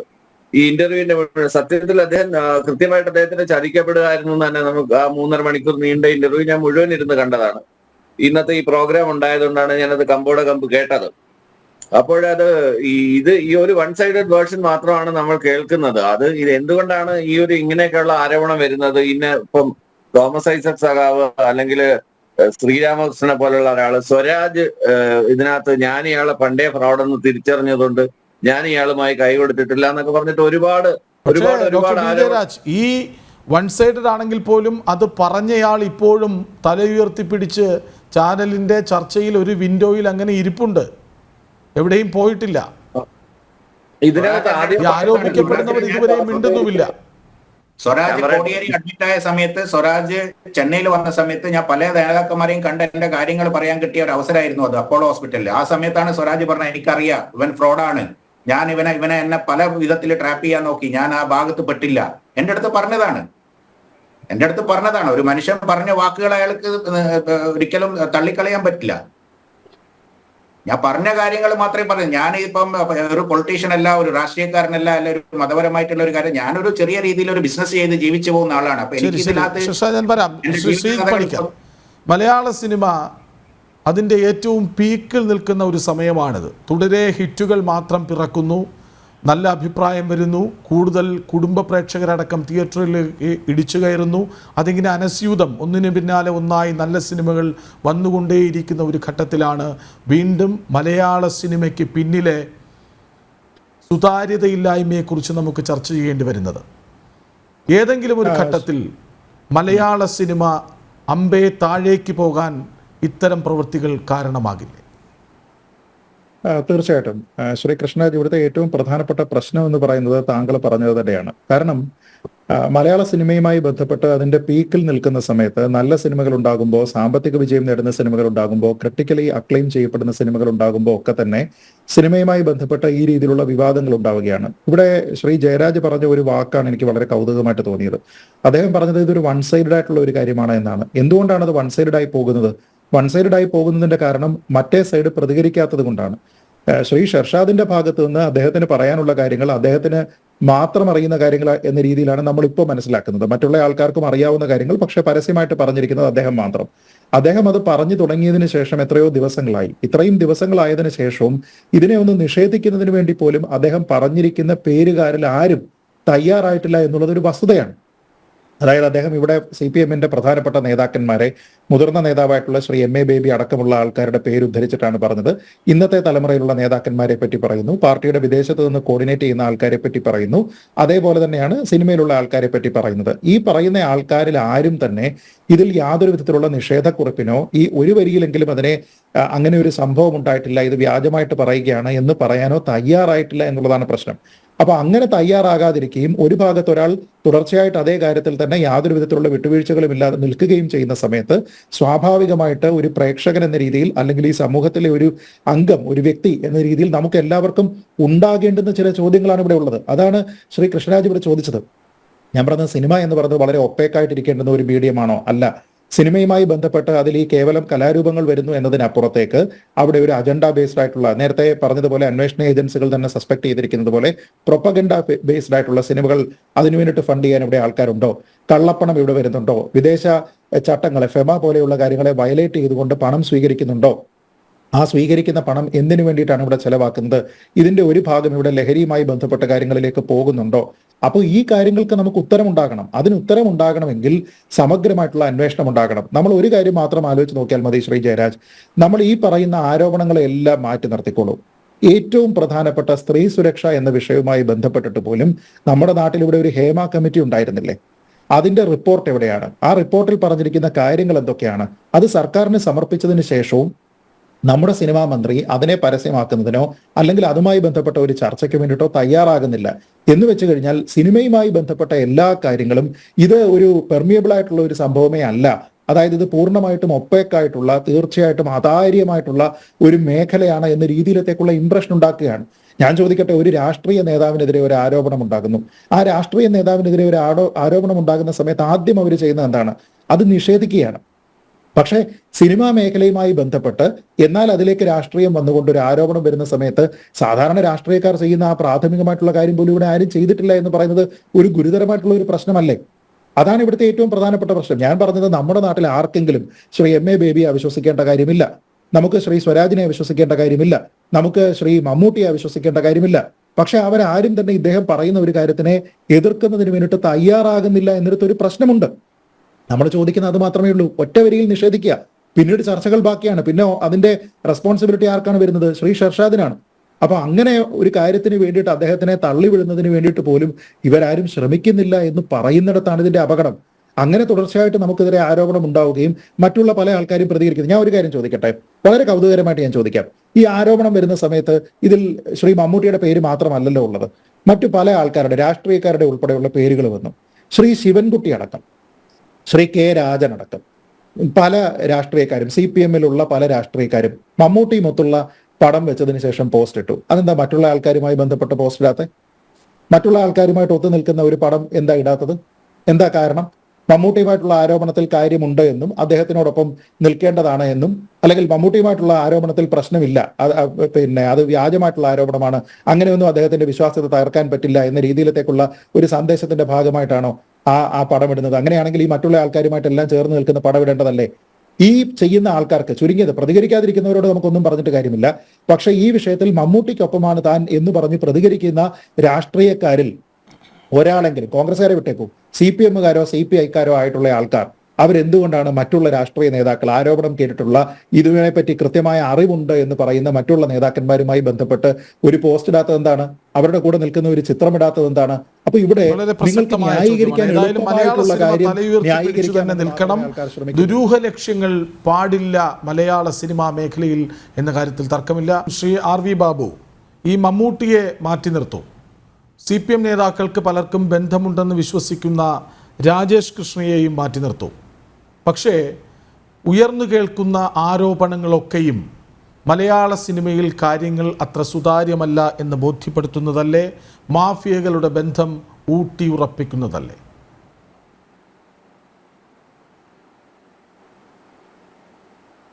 അല്ല, അതിൽ വളരെ കാലങ്ങളായിട്ട് നമ്മൾ ചർച്ച ചെയ്തുകൊണ്ടിരിക്കുന്ന കാര്യമാണല്ലോ. ഇത് വളരെ വ്യക്തമായിട്ട് എല്ലാവർക്കും അറിയാം. മലയാള സിനിമയെ വലിയ തോതിൽ ഒരു യങ്ങർ ജനറേഷൻ, പുതിയ ന്യൂ ജെൻ എന്ന് പറയുന്ന കുറച്ച് ആൾക്കാർ, അവർ വളരെ വ്യവസ്ഥാപിതമായ രീതിയിൽ അല്ലെങ്കിൽ ആസൂത്രിതമായ രീതിയിൽ ചില ആളുകൾ, എല്ലാവരും ഒന്നല്ല, നല്ല ചില ആളുകൾ വേറെയുണ്ട്, ചില ആളുകൾ ആസൂത്രിതമായിട്ട് അവരുടെ അജണ്ട നടപ്പാക്കാൻ തക്ക രീതിയിൽ പ്രവർത്തിക്കുന്നു എന്നുള്ളത് വളരെ വ്യക്തമാണ്. അതിനവർക്ക് അതിനുവേണ്ടി പ്രവർത്തിക്കുന്ന ഒരു വലിയ സെറ്റ് ആൾക്കാരുണ്ട്. ഇപ്പോൾ സോഷ്യൽ മീഡിയ ഹാൻഡിലുകളിൽ ഒക്കെ വലിയ സെറ്റ് ആൾക്കാരുണ്ട്. ഇപ്പോൾ മോഹൻലാലിൻ്റെ ഒരു ഫിലിം വന്നാൽ അതിനെ ഡീഗ്രേഡ് ചെയ്യാൻ, അല്ലെങ്കിൽ അതുപോലുള്ള ആളുകളുടെ സിനിമ വന്നാൽ ഡീഗ്രേഡ് ചെയ്യാൻ തക്ക രീതിയിലുള്ള ആളുകളുണ്ട്. വളരെ ശക്തമായിട്ട് പ്രവർത്തിക്കുന്ന ആൾക്കാരാണ്. ഇപ്പോൾ നമുക്കറിയാം, ഇപ്പോൾ ഈ ഇന്നലെയോ ഇന്നോ മറ്റോ നടത്തിയ വിധു വിൻസെന്റിന്റെ ഒരു പ്രസ്താവന ഉണ്ടല്ലോ. ആ വിധു വിൻസെന്റിന്റെ പ്രസ്താവന നമ്മൾ കണ്ടു. അതായത് മാളികപ്പുറം എന്ന സിനിമയ്ക്ക് കിട്ടിയ ആ അംഗീകാരവും അതിന് കിട്ടിയ വിജയവും അവരെ അസ്വസ്ഥതപ്പെടുത്തുന്നു എന്നാണ്. അപ്പോൾ എന്തുകൊണ്ടാണ് അത്തരം സിനിമ ഇവരെയൊക്കെ അസ്വസ്ഥപ്പെടുത്തുന്നത്, അല്ലെങ്കിൽ അത് അപകടകരമാണ് എന്ന് തോന്നുന്നത്? എന്നാൽ മാളികപ്പുറത്തിന്റെ സിനിമ അപകടകരമാവുകയും അല്ലെങ്കിൽ അതിന്റെ വിജയം അപകടകരമാവുന്നു എന്ന് പറയുന്നവര് ഒപ്പം തന്നെ മറ്റ് സിനിമകളെ, ജനഗണമന പോലുള്ള അല്ലെങ്കിൽ ഗ്രേറ്റ് ഇന്ത്യൻ കിച്ചൺ ആഘോഷിക്കുകയും ചെയ്യുന്നു. ഇപ്പൊ ഗ്രേറ്റ് ഇന്ത്യൻ കിച്ചൺ എന്ന സിനിമ നമ്മൾ കണ്ടു. ആ കാണുന്ന സമയത്ത് എന്താ, അയ്യപ്പ ഭക്തരായിട്ടുള്ള ആ കുടുംബത്തിലെ അംഗങ്ങൾ ഒരു പെൺകുട്ടിയെ ഹരാസ് ചെയ്യുന്നു, വിശ്വാസത്തിന്റെ പേരിൽ ഹരാസ് ചെയ്യുന്ന അനുഭവമാണ്. ഏത് വീട്ടിലാണ് അങ്ങനെ ഉണ്ടായിട്ടുള്ളതെന്ന് നമുക്കറിയില്ല. അങ്ങനെ ഏതെങ്കിലും വീട്ടിൽ നടക്കുന്നുണ്ടോ എന്ന് നമുക്കറിഞ്ഞുകൂടാ. ഒടുവിൽ ആ ആളുകളുടെ മേലെ അല്ലെങ്കിൽ ഭർത്താവിന്റെ മേലെ ചാണകവെള്ളം കോരി ഒഴിച്ചിട്ട് നടന്നു പോകുന്ന ആ പെൺകുട്ടിയെ നമുക്ക് കാണിക്കുന്നു എന്ന് പറയുമ്പോൾ, വിശ്വാസികളായ ഒരു സമൂഹത്തെ, അയ്യപ്പ ഭക്തരായിട്ടുള്ള ഒരു സമൂഹത്തെ അങ്ങേയറ്റം അപമാനിക്കുന്ന തരത്തിൽ, അവഹേളിക്കുന്ന തരത്തിലൊരു സിനിമ ഉണ്ടായില്ലേ? അപ്പോൾ ഇത്തരം സിനിമകളെ പ്രോത്സാഹിപ്പിക്കുകയും ചെയ്യുക.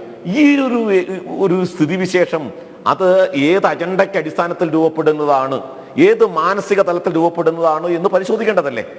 അപ്പോൾ ഇത്തരം ആളുകൾ അവരുടെ സ്കൂൾ ഓഫ് തോട്ട് എവിടെ നിന്നാണ്? ഇപ്പൊ നമുക്കറിയാം, വിധു വിൻസെന്റ് എന്ന് പറയുന്ന സംവിധായക, ജേർണലിസ്റ്റ്, അവർ മീഡിയ വണ്ണുമായിട്ടാണ് കൂടുതൽ അടുത്ത് നിൽക്കുന്നത്. അവർ ഒരു കാലത്ത് ഏഷ്യാനെറ്റിലെ ജേർണലിസ്റ്റ് ആയിരുന്നു. പിന്നീട് മീഡിയ വണ്ണിന് വേണ്ടിയാണ് അവരുടെ ടെലിവിഷൻ പ്രോഗ്രാമുകൾ ചാർട്ട് ചെയ്യുന്നത് അല്ലെങ്കിൽ രൂപീകരിക്കുന്നത്.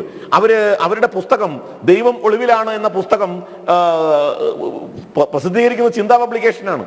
അപ്പൊ ഈ സ്കൂൾ ഓഫ് തോട്ടിന്റെ പരിസരത്ത് നിന്നുകൊണ്ടാണ് അവർ പറയുന്നത് മാളികപ്പുറം സിനിമ കൊണ്ടാടപ്പെടേണ്ടതല്ല എന്ന്. ഈ സ്കൂൾ ഓഫ് തോട്ടിൽ നിന്നുകൊണ്ടാണ് ഹർഷാദിനെ പോലുള്ള ആളുകൾ സിനിമ ഉണ്ടാക്കുന്നത്. അപ്പോൾ ഇതെല്ലാം ആസൂത്രിതമായി കേരളത്തിൽ ഒരു മത തീവ്രവാദത്തെ പ്രോത്സാഹിപ്പിക്കുന്ന ഹിന്ദു വിരുദ്ധ മനോഭാവത്തിൽ അടിസ്ഥാനപ്പെടുത്തിക്കൊണ്ട് നമ്മുടെ രാഷ്ട്രത്തിൽ അവർ പറയുന്നത് എന്താണ്? അവർ പറയുന്നത് ഞങ്ങൾ സംഘികൾക്കെതിരാണ്, ഞങ്ങൾ മോദിക്കെതിരാണ്, ഞങ്ങൾ സംഘപരിവാർ ഫാസിസത്തിനെതിരാണ് എന്നാണ്. എന്നാൽ ഈ സിനിമയൊന്നും സംഘപരിവാർ ഫാസിസവുമായി ബന്ധപ്പെട്ടതല്ല. മാളികപ്പുറം സംഘപരിവാർ ഫാസിസത്തിന്റെ ആശയമാണോ പ്രചരിപ്പിക്കുന്നത്? അല്ല. അപ്പോൾ ഇത്തരം കാര്യങ്ങൾ, അല്ലെങ്കിൽ അതുപോലുള്ള ഒട്ടനവധി സിനിമകൾ സംഘപരിവാർ ഫാസിസമാണോ ഉൾക്കൊള്ളുന്നത്? പക്ഷേ വളരെ മോഹൻലാലിന്റെ അഭിനയിക്കുന്ന സിനിമ ഏതെങ്കിലും സംഘപരിവാർ ഫാസിസത്തിന്റെ ആശയമാണോ ഉയർത്തിപ്പിടിച്ചിട്ടുള്ളത്? അല്ല. പക്ഷേ മോഹൻലാൽ ആക്രമിക്കപ്പെടുന്നു, അല്ലെങ്കിൽ അതേപോലുള്ള സിനിമാ നായകന്മാർ ആക്രമിക്കപ്പെടുന്നതിന്റെ പിന്നിൽ ഈ തരത്തിലുള്ള ഒരു അജണ്ടയുണ്ട്, ആശയ തലമുണ്ട്, സ്കൂൾ ഓഫ് തോട്ട് ഉണ്ട്. അതിന്റെ അടിസ്ഥാനത്തിലാണ് ഈ പ്രചരണങ്ങൾ നടക്കുന്നത്. എനിക്ക് അവസാനമായി കൃഷ്ണരാജ് പറയാനുള്ളത്, CPM അടക്കമുള്ള രാഷ്ട്രീയ പ്രസ്ഥാനങ്ങൾ ഇന്നിപ്പോ നമ്മൾ ചർച്ച ചെയ്യേണ്ടതാണ് യഥാർത്ഥത്തിൽ സോളാർ കേസ് ഒത്തുതീർപ്പാക്കാൻ ബ്രിട്ടാസ് ഇടപെട്ടു എന്നുള്ളത്. ഇതിവിടെ പറയാൻ കാരണം, ഇത്തരം CPM എന്ന് പറയുന്ന പ്രസ്ഥാനം, CPIM എന്നുള്ള പ്രസ്ഥാനം communist party of India Marxist ആണോ, കമ്മ്യൂണിസ്റ്റ് പാർട്ടി ഓഫ് ഇന്ത്യ ഫ്രോഡാണോ എന്ന് സംശയം ഉണ്ടാകുന്ന തരത്തിലാണ് ഇടപെടൽ. അത് രാജേഷ് കൃഷ്ണയുടെ രൂപത്തിലാകാം, ശ്യാംജിത്തിന്റെ രൂപത്തിലാകാം. ഷർഷാദ്, ഈ ഒറ്റ ചോദ്യമേ ഇനി അങ്ങയോടുള്ളൂ. ഇനി എന്താണ് പരിപാടി? ആരോപണങ്ങളിൽ ഉറച്ചു നിന്നേ മതിയാകൂ, അതുമായി മുന്നോട്ട് പോകണം. എന്താണ് അടുത്ത സ്റ്റെപ്പ്? അല്ല, അടുത്ത സ്റ്റെപ്പ് എന്ന് പറയാൻ, ഞാനിത് ഒരു പൊതുസമൂഹത്തിൽ തുറന്നു കാണിക്കപ്പെടണം എന്നുള്ളതായിരുന്നു എൻ്റെ ആവശ്യം. അത് ഞാൻ കഴിഞ്ഞ 2 വർഷമായിട്ട് ട്രൈ ചെയ്തുകൊണ്ടിരിക്കുകയായിരുന്നു. ഇപ്പം എൻ്റെ പേരിലുള്ള ആരോപണം ഞാൻ ആദ്യമായിട്ട് മറുനാടനിൽ ഞാനും ഷാജനും ചേർന്ന് ഷാജന്റെ അടുത്ത് നിന്ന് കാശ് വാങ്ങി ചെയ്തെന്നൊക്കെയാണ് ആരോപണം. പക്ഷേ അതിന്റെ മുമ്പ് മനസ്സിലാക്കേണ്ടത്, ഞാൻ ഇവിടെയുള്ള മുഖ്യ മാധ്യമ നിരയായ മനോരമ കോഴിക്കോട് ബ്യൂറോ ആൾക്കാർ, അതേപോലെ മനോരമ എറണാകുളം ആൾക്കാർ, അതേപോലെ മീഡിയ വൺ, ഇങ്ങനെയുള്ള പല ചാനലുകളെയും, ചെന്നൈയിലുള്ള 24ന്റെ റിപ്പോർട്ടർ, ഇവരെയൊക്കെ ബന്ധപ്പെട്ടിട്ടും ആരും തയ്യാറായതിന്റെ ശേഷമാണ് ഞാൻ മറുനാടിനെ ബന്ധപ്പെട്ടത്. അപ്പൊ മറുനാടൻ അതിനെ ഏറ്റെടുത്തു, അത് തയ്യാറായി, പുള്ളി അത് കൊണ്ടുവന്ന് ജനങ്ങളുടെ മുമ്പിൽ എത്തിക്കുകയും ചെയ്തു. നിനക്ക് പറയാനുള്ള കാര്യങ്ങളൊക്കെ ഞാൻ വളരെ വൃത്തിയായിട്ടായി ഇന്റർവ്യൂവിന്റെ അകത്ത് പറഞ്ഞിട്ടുണ്ട്. ഇനി ഇതും പഠിച്ചും കൊണ്ട് എനിക്ക് ഫർദർ ലെവലിലേക്ക് പോകാനൊന്നും യാതൊരു താല്പര്യമില്ല. കാരണം ഡോക്ടർ ബി ജയരാജ് കേട്ടല്ലോ, അതായത് പല പ്രമുഖ മാധ്യമങ്ങളെയും സമീപിച്ചു എനിക്ക് പറയാനുള്ളത് കേൾപ്പിക്കൂ എന്ന്, പക്ഷെ അവർ കേൾക്കാൻ പോലും തയ്യാറായില്ല. ആ വഴിക്കാണ് മറ്റൊരു ചാനലിലേക്ക് എത്തിപ്പെട്ടതും അതുവഴി പറഞ്ഞതും. അതിനെ നിങ്ങൾ കളിയാക്കേണ്ടതില്ല. എനിക്കിതുമായി മുമ്പോട്ട് പോയി ഞാൻ എന്റെ ജോലി മാറ്റി. സമയപരിമിതിയുണ്ട്, ജയരാജ് പറയട്ടെ. ഇതിനകത്തുള്ള ഒരു പ്രശ്നം എന്ന് വെച്ച് കഴിഞ്ഞാൽ, ഇത് ആദ്യമേ ഇതൊരു കുടുംബ പ്രശ്നമായിട്ടാണ് ഷാജൻ അവതരിപ്പിച്ചപ്പോഴും ഇതിനകത്ത് കുടുംബ പ്രശ്നം എന്നുള്ള രീതിയിൽ ഇത് അവഗണിക്കാനാണ് ഷാജൻ ശ്രമിച്ചതെന്നും, അതിനുശേഷം ഇതിനകത്ത് ഇൻവോൾവ് ആയിട്ടുള്ള വ്യക്തികളുടെ പേരുകൾ കണ്ടപ്പോൾ അതിനകത്ത് താല്പര്യം തോന്നിയിട്ട് ഇത് അവതരിപ്പിക്കുകയും ചെയ്തിരുന്നു. ഈ ഷാജൻ ഇന്ന് റേറ്റിംഗ് കൂട്ടാൻ വേണ്ടി ഈ പേരുകൾ ഇദ്ദേഹത്തിന്റെ വായിൽ തിരികെ വെച്ചു കൊടുത്താണെന്ന് ആർക്കെങ്ങനെ അറിയാം? ഇനി അത് പരിശോധിക്കപ്പെടേണ്ടതാണ്. പിന്നെ ഇത്തരത്തിലുള്ള ആരോപണങ്ങൾ മറുനാടൻ പോലൊരു ചാനല്, അല്ലെ കർമ്മ ന്യൂസ് പോലൊരു ചാനല്, ഇത്തരം ചാനലുകൾ നിങ്ങൾ ഒരു കാര്യം ചെയ്യണം മിസ്റ്റർ ജയരാജ്. നിങ്ങൾ ചെയ്യേണ്ടത് AKG സെന്ററിൽ ഓഫീസ് സെക്രട്ടറി ആയ ബിജു കണ്ടക്കൈന്റെ എന്റെ പരാതി 2022 മുതൽ കിടപ്പുണ്ട്. അത് നിങ്ങൾ പരിശോധിക്കുക. അത് മാത്രമല്ല ഡോക്ടർ ബി ജയരാജ്, അതായത് ഈ കിങ്ഡം സെക്യൂരിറ്റി സർവീസ് എന്ന സ്ഥാപനത്തെ കുറിച്ചും അതിന്റെ ലൈസൻസ് റദ്ദാക്കണമെന്ന ആവശ്യവും അതിന് കാരണമായി CPM-ന് വിദേശ ഫണ്ട് വരുന്നു എന്നതും ഒക്കെ സത്യമാണല്ലോ. എല്ലാം ചേർത്ത് വായിക്കുമ്പോൾ എന്തൊക്കെയോ ഉണ്ടെന്നുള്ള കാര്യത്തിൽ സംശയമില്ല. ശ്രീത് പണിക്കർ, അങ്ങേക്ക് പറഞ്ഞ് അവസാനിപ്പിക്കാം. അല്ല, നോക്കൂ, ഇവിടെ ഒരു ഡോൺ ഷൂട്ട് ദ മെസ്സഞ്ചർ എന്ന് നമ്മൾ പറയും. ഒരു കാര്യത്തിന്റെ ഇൻഫർമേഷനുമായിട്ട് വരുന്ന ആളിനെ കൊല്ലേണ്ടുന്ന കാര്യമില്ല. ഇവിടെ ശ്രീ ഷർഷാദിനെ കൊല്ലാനാണ് ശ്രമിക്കുന്നത്. അങ്ങനെ അദ്ദേഹത്തിന് നേരെ നിറയൊഴിക്കേണ്ടുന്ന കാര്യമുണ്ട് എന്ന് എനിക്ക് തോന്നുന്നില്ല. അദ്ദേഹം അവിടെ ഇമ്പോർട്ടന്റ് ആയ കാര്യം കൂടെ പറയാനുണ്ട്. ഒരേ ഒരു ഇമ്പോർട്ടന്റ് ആയ കാര്യം, അത് മാത്രം അത് ഞാൻ പറയാൻ വിട്ടു. ഇതൊക്കെ അടിസ്ഥാനപ്പെടുത്തിയും കൊണ്ട് എന്റെ റിട്ട് പെറ്റീഷൻ ഹൈക്കോടതിയിൽ നിലനിൽപ്പുണ്ട്. ഞാൻ ED-ക്ക് പരാതി കൊടുത്തിട്ടുണ്ട്, ഇൻകം ടാക്സിന് പരാതി കൊടുത്തിട്ടുണ്ട്, കേരള DGP-ക്ക് പരാതി കൊടുത്തിട്ടുണ്ട്. ഈ പരാതിയൊക്കെ അവിടെ കിടക്കുന്നത് കാരണം കൊണ്ട് അതിനെ ബേസ് ചെയ്തുകൊണ്ട് കേരള ഹൈക്കോടതിയിൽ റിട്ട് ഫയൽ ചെയ്തിട്ടുണ്ട്. അത് ഫയൽ സ്വീകരിച്ച് ഇന്ററിം ഓർഡർ ആയതാണ്. വെക്കേഷൻ കഴിഞ്ഞതിന് ശേഷം വീണ്ടും ജൂൺ 24-ലേക്ക് വാദം കേൾക്കാൻ പോസ്റ്റ് ചെയ്തിരിക്കുകയാണ്. ശരി, ഷർഷാദ് വെറുതെ ഇരിക്കുന്നില്ല എന്ന് മനസ്സിലാക്കണം. തുടർന്നുള്ളൂ ശ്രീത് പണിക്കർ. അല്ല, ഞാൻ പറഞ്ഞ അതാണ്, അദ്ദേഹത്തിന്റെ ഭാഗത്ത് നിന്ന് പറഞ്ഞിരിക്കുന്ന കാര്യങ്ങളെ മുൻനിർത്തിക്കൊണ്ട് കേവല ആരോപണങ്ങൾ എന്നതിനപ്പുറത്തേക്ക് നമ്മുടെ നാട്ടിലുള്ള ഏജൻസികളെ അദ്ദേഹം സമീപിച്ചു എന്നും നിയമ സംവിധാനത്തിന്റെ ഭാഗമായിട്ട് എന്താണ് അതിന്റെ റെമഡി എന്നതുമായി ബന്ധപ്പെട്ട് അദ്ദേഹം അന്വേഷിച്ചു എന്നുമാണ് അദ്ദേഹം പറയുന്നത്. ഒപ്പം അദ്ദേഹം ഇതിന് പാർട്ടിയുമായി ബന്ധപ്പെട്ട് പാർട്ടിയിൽ തന്നെ പരാതികൾ നൽകിയിരിക്കുന്നതുമായി ബന്ധപ്പെട്ടിട്ടുള്ള ഡീറ്റെയിൽസും അദ്ദേഹം പറയുന്നുണ്ട്. അപ്പൊ അങ്ങനെ വളരെ കോൺഫിഡന്റ് ആയിട്ട് പറയുന്ന സമയത്ത് അതിലുള്ള ആരോപണങ്ങളുടെ വസ്തുത എന്താണ് എന്നുള്ളത് പരിശോധിക്കപ്പെടുക എന്നുള്ളതാണ് പ്രധാനം.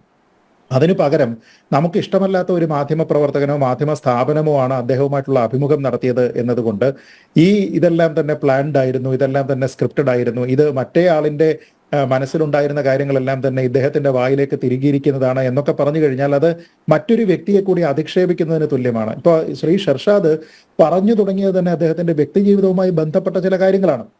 അപ്പൊ അങ്ങനെ വ്യക്തിജീവിതവുമായി ബന്ധപ്പെട്ട ഒരാൾക്ക് പ്രശ്നമുണ്ടെങ്കിൽ നമുക്കൊന്നും ചെയ്യാൻ കഴിയുന്നില്ല എങ്കിൽ ഏറ്റവും ചുരുങ്ങിയത് സഹതപിക്കുക എന്നതെങ്കിലും നമ്മൾ ചെയ്യേണ്ടതാണ്. അതുപോലും ചെയ്യാതെ ആ വ്യക്തിജീവിതവുമായിട്ടുള്ള പ്രശ്നങ്ങളടക്കം എല്ലാ കാര്യങ്ങളും മറ്റൊരാൾ അദ്ദേഹത്തെ ഫീഡ് ചെയ്തിരിക്കുകയാണ് എന്നൊക്കെ പറഞ്ഞു കഴിഞ്ഞാൽ അത് ശരിയാണോ എന്നുള്ളത് ഡോക്ടർ ജയരാജ് തന്നെ ഈ ചർച്ച കഴിഞ്ഞതിന് ശേഷം അതിനെപ്പറ്റി ആലോചിക്കും എന്ന് മാത്രമേ എനിക്ക് വിശ്വസിക്കാൻ തരമുള്ളൂ. അദ്ദേഹം അത് ചെയ്യും എന്നുള്ളതാണ് എനിക്ക് തോന്നുന്നത്. ശ്രീ കൃഷ്ണരാജ്, ശരിയാണ്. എല്ലാ ഇടത്തേതും എന്നതുപോലെ ഏറ്റവും വലിയ പ്രതിസന്ധി എല്ലാ വിഷയങ്ങളിലും എല്ലാ മേഖലകളിലും ഉണ്ടാക്കി വെക്കുന്നത് രാഷ്ട്രീയ ബന്ധങ്ങൾ തന്നെയാണ്. അതിൻ്റെ തുറന്നുകാട്ടലുകളായിരുന്നു കഴിഞ്ഞ 1 മണിക്കൂറിൽ ഇവിടെ ഉണ്ടായത്. ജനൻ ഡിബേറ്റ് പൂർണ്ണമാകുന്നു. നമസ്തേ.